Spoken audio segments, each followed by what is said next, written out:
Solo un sistema del cuerpo humano es distinto en el hombre y la mujer, el sistema o aparato reproductor. La especie humana, como todas las demás formas de vida, debe reproducirse para perpetuar su existencia en nuestro planeta. Como muchas otras especies animales o vegetales complejas, la especie humana requiere dos sistemas reproductores diferentes para su reproducción. Cuando nacemos, todos los sistemas de nuestro cuerpo funcionan, algunos más eficazmente que otros, pero el aparato reproductor no está preparado aún para cumplir su principal función. La capacidad de procreación requiere una maduración del sistema reproductor. La etapa de la vida en que comienza esta maduración es la pubertad. La edad a la que esto ocurre es diferente para las distintas personas, pero el modo en que ocurre es muy similar en todas ellas.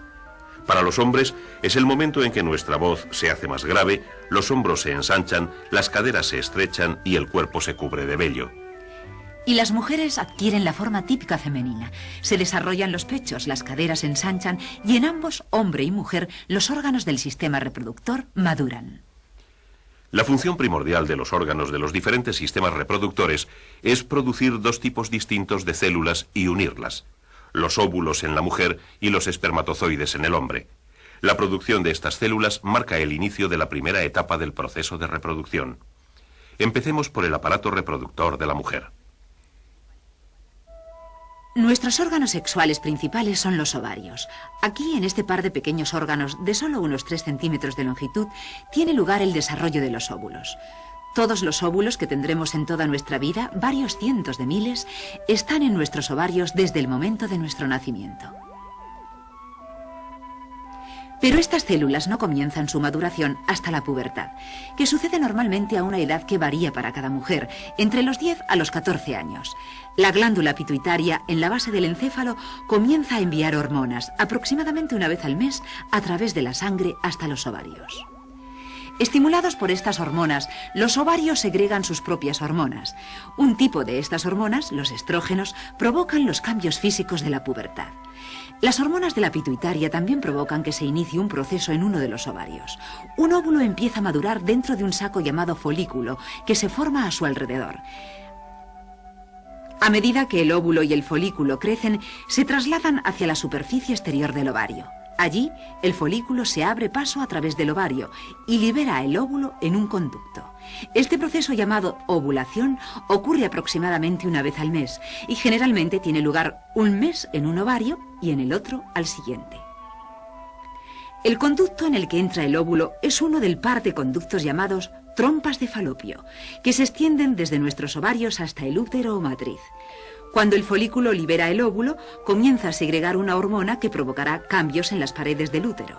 Esta misma hormona impide a la pituitaria seguir produciendo las hormonas que inician el desarrollo del óvulo y el crecimiento del folículo.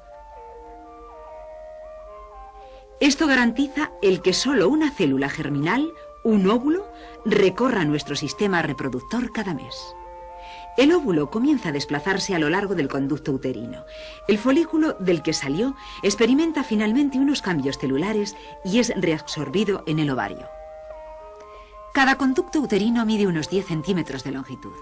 Estos conductos están cubiertos por dos clases de células. Unas producen mucus, las otras tienen diminutos cilios.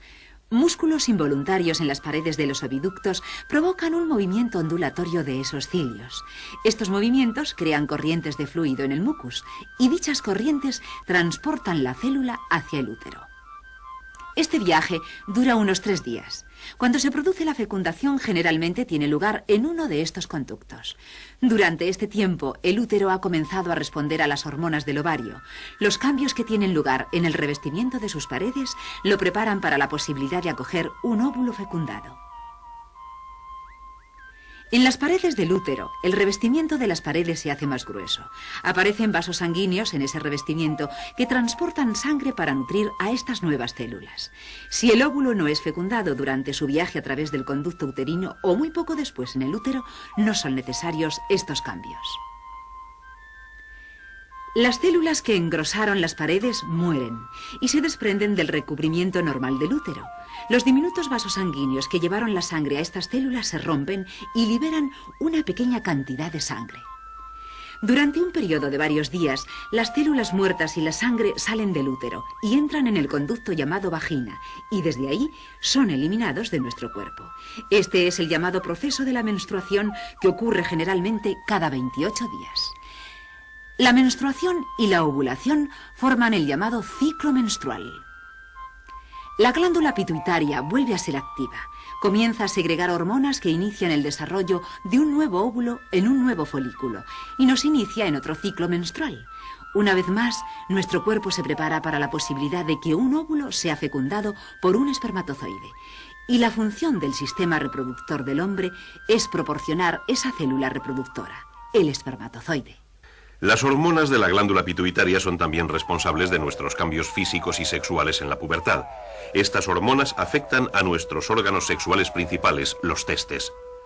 En la pubertad, que normalmente tiene lugar entre los 14 y los 16 años para el hombre, las hormonas de la pituitaria hacen que los testes comiencen a producir grandes cantidades de una hormona llamada testosterona. Es esta hormona la que inicia nuestra maduración física y sexual.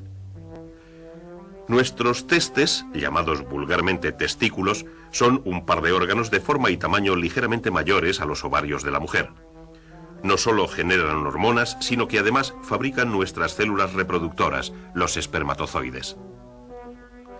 Pero nuestros testículos, al contrario que los ovarios, se encuentran suspendidos fuera del tronco de nuestro cuerpo.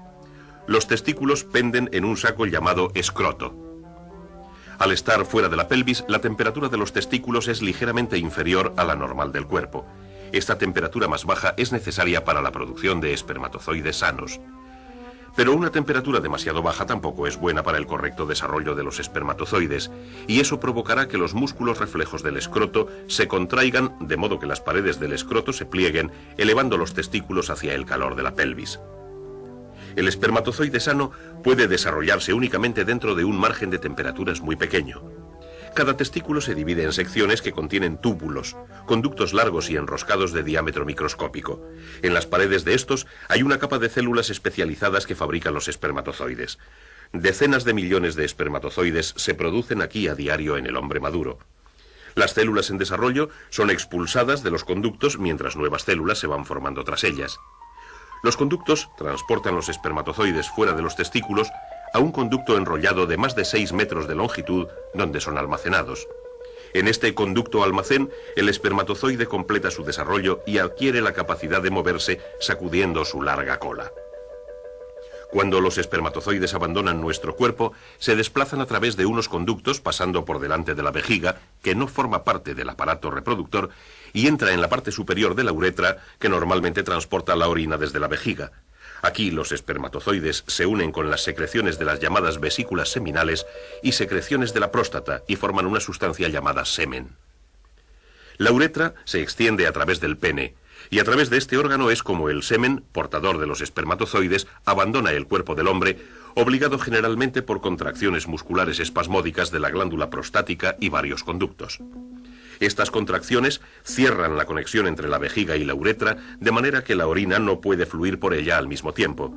Durante el intercurso sexual hay aproximadamente 300 millones de espermatozoides en el semen que sale del sistema reproductor masculino y penetra en el femenino.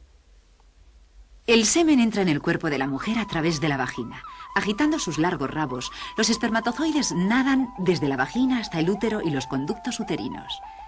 Ahora, con la presencia de células sexuales masculinas en el cuerpo de la mujer, la fecundación de los óvulos se hace posible, pero debe tener lugar dentro de un tiempo limitado. Los espermatozoides solo vivirán un día o dos una vez estén dentro de nuestro cuerpo. Y el óvulo que baja por las trompas de Falopio también vivirá solamente un día o dos si no es fecundado. Para ser fecundado un óvulo debe ser penetrado por un espermatozoide. Solo uno de los 300 millones debe hacerlo. De hecho, solo uno puede hacerlo porque en el momento en que tiene lugar la penetración se forma una barrera química instantánea en la membrana. Ahora ningún otro espermatozoide puede penetrar. El óvulo ha sido fecundado.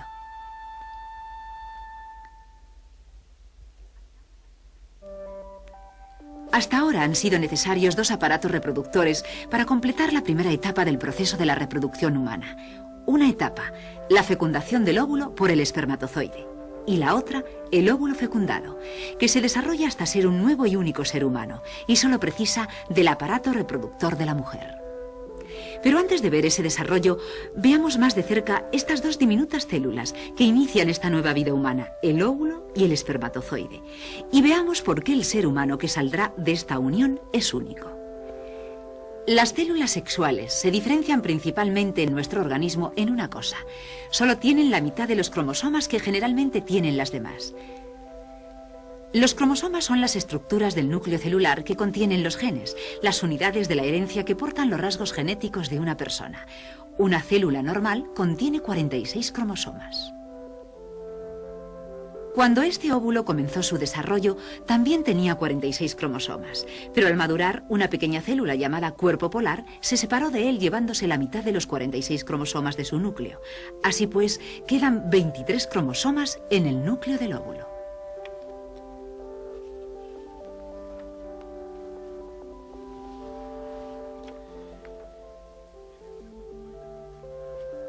El espermatozoide también inició su desarrollo con el número completo de cromosomas en su núcleo, 46, pero a medida que madura se divide y los cromosomas de su núcleo también lo hacen, de forma que cada mitad del espermatozoide tiene también solo 23 cromosomas. Una nueva división ha tenido lugar en el espermatozoide antes de finalizar su maduración, pero esta división también produce células con 23 cromosomas, así que los espermatozoides, como los óvulos, tienen cada uno la mitad del número usual de cromosomas. Y cuando los 23 pares de cromosomas de las dos células se unen en el óvulo fecundado, lo hacen conteniendo todos los rasgos físicos del ser humano que se desarrollará.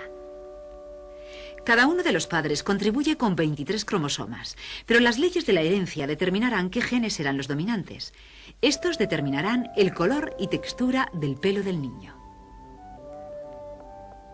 el color de los ojos, la forma de la boca, la forma de la nariz, el tipo de sangre y todas las demás características físicas que forman la persona. Toda esta información está en los genes del nuevo individuo en desarrollo, además de los factores que determinarán su sexo. Los óvulos de la mujer contienen solo un tipo de cromosoma determinante del sexo. Es el llamado factor X. Los espermatozoides pueden tener dos tipos distintos, el X, que también contiene el óvulo, y otro llamado Y. Los espermatozoides que porten el tipo X darán hijos hembras, los que porten el tipo Y darán hijos varones. De forma que son nuestras células sexuales las que determinan el sexo del nuevo organismo. Si hay un óvulo fecundado en uno de los tubos uterinos, este comienza a dividirse a medida que continúa su viaje hacia el útero. La membrana del huevo se mete hacia adentro y ahora hay dos células unidas idénticas. Una vez que la división comienza, continúa formándose cada vez más y más células. Normalmente, a los 10 días de la fecundación, esta agrupación creciente de células ha alcanzado el útero y se ha cobijado en el revestimiento engrosado. Aquí continúa su crecimiento. Dos membranas se han desarrollado alrededor de este grupo de células. Una de ellas envía prolongaciones al útero y será la placenta y el cordón umbilical. La otra, llena de fluido, rodeará y protegerá al embrión. Y el embrión crece. Las células se multiplican y especializan. Comienzan a diferenciarse en las células que formarán los distintos tipos de tejido, y los tejidos a su vez formarán diferentes órganos. Tras unos 2 meses, la mayoría de las características y órganos internos del adulto se han desarrollado. El corazón late, la sangre circula, pero el aparato circulatorio del feto no está conexionado con el de su madre. El alimento y el oxígeno pasan de la sangre de la madre a través de la placenta al interior del cordón umbilical y de ahí al aparato circulatorio del feto, y los productos de desecho del feto salen al de la madre de la misma manera. Un organismo creciendo dentro de otro. Un nuevo individuo se está formando. Un ser humano se está reproduciendo. Unos 9 meses después de que un diminuto espermatozoide fecundara un diminuto óvulo, un nuevo individuo, formado por trillones de células, está preparado para iniciar su vida independiente. Está listo para nacer. Y no mucho después del nacimiento de un niño, nuestros cuerpos reinician la producción de hormonas que reanudan nuestro ciclo menstrual y hacen posible una nueva fecundación. Cada vida humana es un eslabón de una gran cadena de vida que se extiende hacia atrás y hacia adelante en el tiempo. Una cadena que se mantiene ininterrumpida gracias a los sistemas reproductores del cuerpo del hombre y la mujer.